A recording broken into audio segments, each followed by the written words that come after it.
I say this every night. I try to be real careful when talking about Jesus, kind of similar to your upbringing. I'm not sure. It might not have been the healthiest way. I don't know. Look, it was just kind of messed up. I was just trying to get 18 and get out, you know. My first memory was like, hey, if you don't accept Jesus tonight and you die in your sleep, where are you going? Yeah. You're going to hell. Well, that's that Bama billboard, so I'm like, man. I could die in my sleep. Yeah. You know, that's number one. Yeah. I met Lainey in 11th grade. If I really go deep into why I got to meet her, I'll get a little emotional. Really never had like a friendship connection that went as deep, you know, with somebody when I met her, which obviously, you know, I'm in 11th grade, so I didn't know this many years later she would just be my best friend and then continue to be that. But we left our honeymoon and drove to Nashville. You can relate with these, you know. I think it takes a crazy person to do Nashville, like to just wake up one day and be like, I'm gonna, you know, you kind of have to be dumb, you know.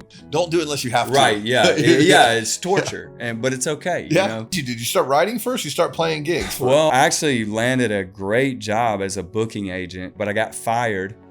This sounds super funny, but the dude kept telling me to get a haircut. One Monday I came in and he was like, dude, I'm tired of trying to tell you to get a haircut. I left a record deal over a haircut. Oh my gosh. Yeah. So you understand. Yeah. And it wasn't the haircut. It was the point of it. The control. With Joe Galante, who I'm great friends with now, he ran RCA Records, and they were like, we don't think country radio likes you guys because you don't look country enough. And I said, no, I'm not doing it.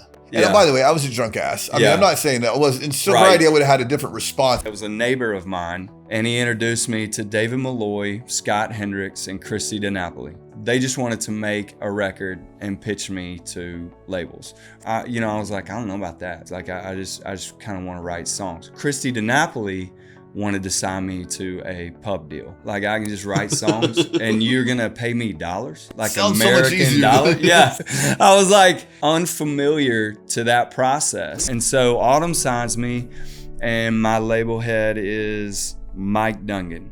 You know, it was like, wear tighter pants, wear, you know, V-neck shirts. And it was just like, man, just get off. You know, it was like, it felt like my mom. And getting dropped from Capitol, dude, I'm free.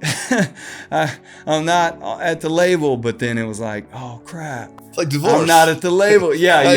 I don't know what divorce feels like. Right. That was like, yeah, we're free. Oh, I don't have a record label. Yeah. We're getting in our 30s now. That clock's ticking. Eventually I had to go to Costco to make money, you know, just to pay the bills. And so she's beginning to voice her concerns about the drinking. There was a moment where I could look at Lainey and go, okay, there's a problem. Like this is not good, but I think it's better than me being sober. You know, it was kind of like, you think I'm messed up now?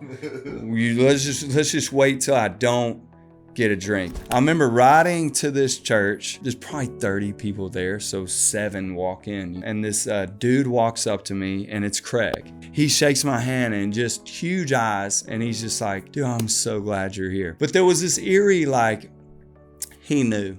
You know what I mean? I did. There, you can tell that Al Andrews was my guy. Porter's Call. I don't know if you're familiar with. He knew what I was. He knew who I was. He knew I was lying. He knew I was drunk. Right. And he loved me anyway.